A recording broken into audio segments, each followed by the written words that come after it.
Assalamualaikum warahmatullahi wabarakatuh. Perkenalkan, nama saya Sharlina Emaulidina dengan NIM 666662240188 dari kelas 1F. Pada video kali ini saya akan menjelaskan lebih dalam lagi tentang sistem politik otoriter seperti yang sudah ada pada video pertama saya. Pemerintahan otoriter sudah berlangsung sejak lama. Negara yang menggunakan sistem politik otoriter pun kebanyakan sampai saat ini tetap berpegang teguh pada paham otoriter semenjak negara tersebut dibuat. Contohnya Korea Utara. Semenjak negara itu terbentuk, Korea Utara sampai saat ini masih menjadi negara otoriter yang dipimpin oleh keluarga Kim selama 70 tahun. Negara ini salah satu negara paling tertutup di dunia. Sistem hukum yang digunakan sangat-sangat otoriter. Kendali total, kehidupan para warga bergantung pada pemerintahan negara tersebut. Pelanggaran hukum yang akan didapat bila warganya melanggar bisa berakibat ke kematian atau kerja paksa seumur hidup. Negara Indonesia merupakan negara yang memakai sistem politik demokratis. Politik demokratis yang selalu dikenalkan oleh guru kepada siswa di bangku sekolah, ternyata kenyataannya tidak sedemokratis seperti yang di buku pelajaran ataupun media pembelajaran lainnya. Seperti yang baru-baru ini terjadi, sudah terlihat dari tindak tanduk beberapa lembaga eksekutif yang mencampuri legislatif dalam membuat aturan. Sementara definisi demokratis yang kita ketahui yaitu setiap lembaga memiliki dan bertanggung jawab pada tugasnya masing-masing. Lalu, bagaimana dengan peristiwa tersebut? Apakah masih bisa dikatakan demokratis negara ini setelah semua indikasi yang mengarah ke politik otoriter sudah sering dilakukan oleh beberapa pemangku jabatan di negara dengan label demokratis? Mengutip dari CNN Indonesia, seperti yang dikatakan oleh Guru Besar Hukum Tata Negara Mahfud MD, lembaga legislatif terlihat hanya sebagai tukang stempel dari keinginan lembaga eksekutif. Legislatif sekedar menjadi pengusul undang-undang yang diinginkan rezim. Hal tersebut menjadi salah satu peristiwa dari banyaknya kejadian yang mengarah ke paham otoriter. Jika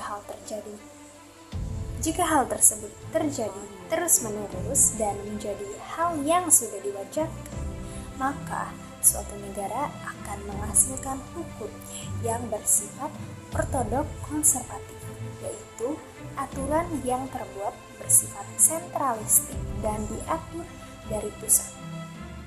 Mengenal lebih dalam ortodoks konservatif ialah hukum yang isinya hanya mencerminkan keinginan pemerintah, peranan partisipasi masyarakat relatif kecil, lebih cenderung tertutup pada tuntutan dari kelompok ataupun individu-individu dalam masyarakat.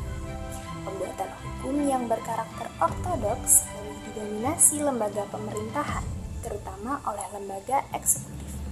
Ortodok konservatif cenderung memuat materi secara singkat dan hanya pokok-pokok saja, sehingga menjadi peluang yang sangat luas bagi pemerintah untuk mengatur berdasarkan visi dan kekuatan politiknya.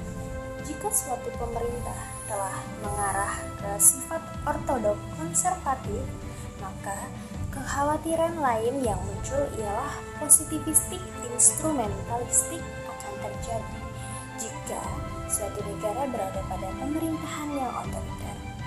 Negara Indonesia adalah negara demokratis. Pemerintahan yang bersifat demokratis sangat berbeda jauh dengan pemerintahan otoriter. Indonesia sebagai negara yang bersifat demokratis sepatutnya jangan sampai terjadi peristiwa-peristiwa yang menjurus ke pemerintahan otoriter. Legislatif di pemerintahan negara ini acap kali mengubah undang-undang dan kebijakan lainnya tanpa melibatkan aspirasi rakyat. Bahkan mereka melakukan hal tersebut atas kehendak elit semata. Kebutuhan rakyat dikesampingkan oleh para pemerintah, tak didengar aspirasinya. kaum elit seakan menjadi satu-satunya yang dilayani oleh pemangku jabatan.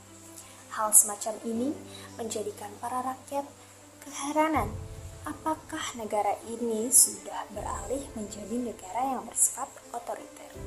Kenyataannya, masih banyak negara atau organisasi baik dalam skala besar maupun kecil yang menjalankan sistem otoriter di zaman perubahan yang serba cepat. Demokrasi serta transparansi pemerintahan menjadi tuntutan publik.